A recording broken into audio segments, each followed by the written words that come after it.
So welcome to this week's Optimal Health Clinic Facebook Live. And this week I wanted to talk about the importance of deep rest. So it's a funny thing that happens with the recovery path from ME, CFS and Fibromyalgia. And that's that we can get very used to measuring the progress we're making by how much activity we can do. It's almost like the more we do, the better we feel like we're doing. And the less we rest, the better we feel like we're doing.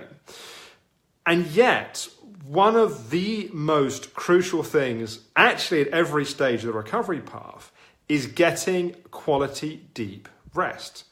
And so it's this kind of odd thing that we start kind of patting ourselves on the back and kind of complimenting ourselves when we do more, and compliment ourselves when we get less rest. Now, obviously, as we get to the late stage of recovery, we need less rest. And when we're fully recovered, a good night's sleep each night is enough to restore the body. But when we're suffering from a severe chronic illness, of which for many people, the primary symptom is fatigue, surely what we should actually be doing is measuring our progress and kind of giving ourselves a kind of pat on the back and kind of acknowledging ourselves for the more deep quality rest that we get. Because it's in deep rest that ultimately much of the healing is happening. Now, obviously, there's a number of things that get in the way of having deep rest. And of course, that's one of the big frustrations that people have. If we have maladaptive stress response, then one of the things we find is that we're trying to rest, but actually we can be lying in bed and feel more stress lying in bed than we used to feel doing our, potentially big stressful life job that we were doing before getting ill. So addressing maladaptive stress response is crucial.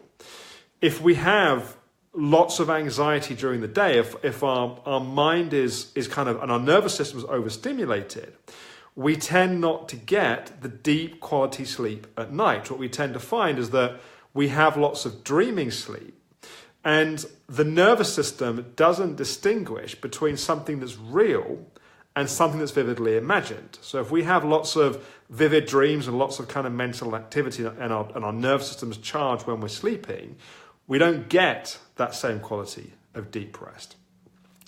So there are obviously various things we can do to facilitate deep rest, and that's where a lot of the psychology work, particularly that we do at OHC, comes in. There are also things on the physical side. So, for example, making sure that our adrenals are supported, making sure that our digestion's working. So, there's a whole functional medicine piece that's important on that side.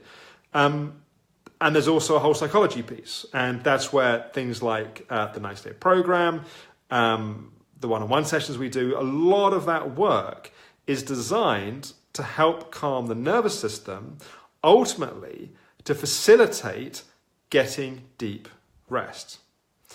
And it can sometimes be super challenging to surrender to our body's need to allow it to have that rest. So one of the things that is a kind of fascinating concept is that I'll talk to people in sessions who will be spending sometimes several hours a day using meditation, using tools, techniques, doing all these things to calm their nervous system down. And then they'll say something like, I get really tired. I feel like going to sleep in the afternoon, but I don't want to give into it. I don't want to let myself sleep in the day.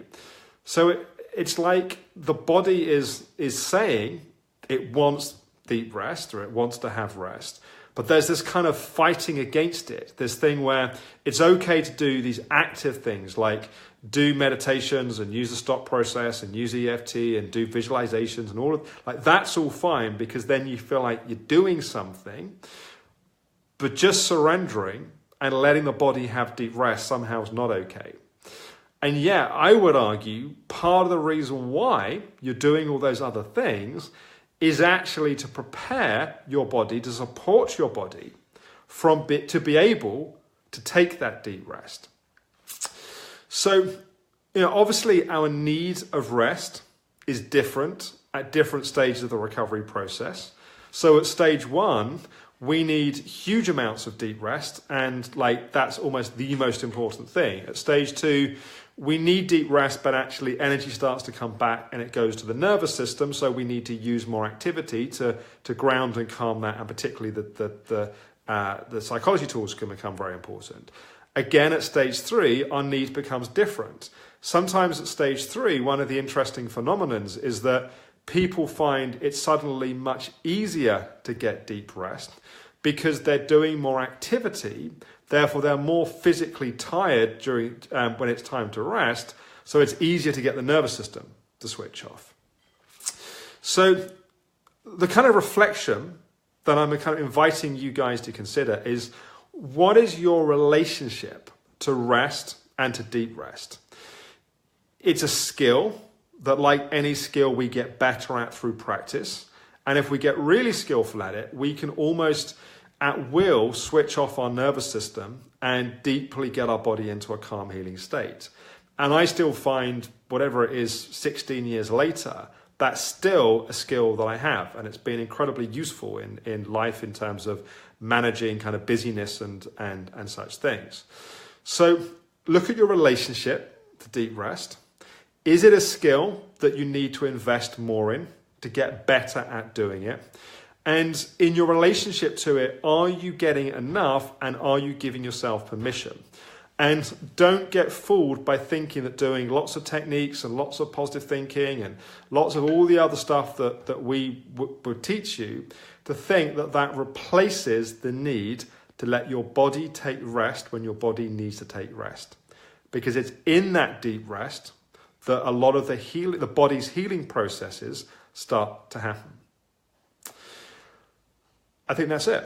I've managed to do a video which is significantly shorter than 10 minutes. It's an achievement. So I hope that's been helpful. I will, again, apologies. For those of you that are expecting 6 o'clock on Wednesdays, I've taken the pressure off myself to be ready at 6 and just made the assumption it will be sometime between 6 and 7 or 6 and 8 or something on a Wednesday evening.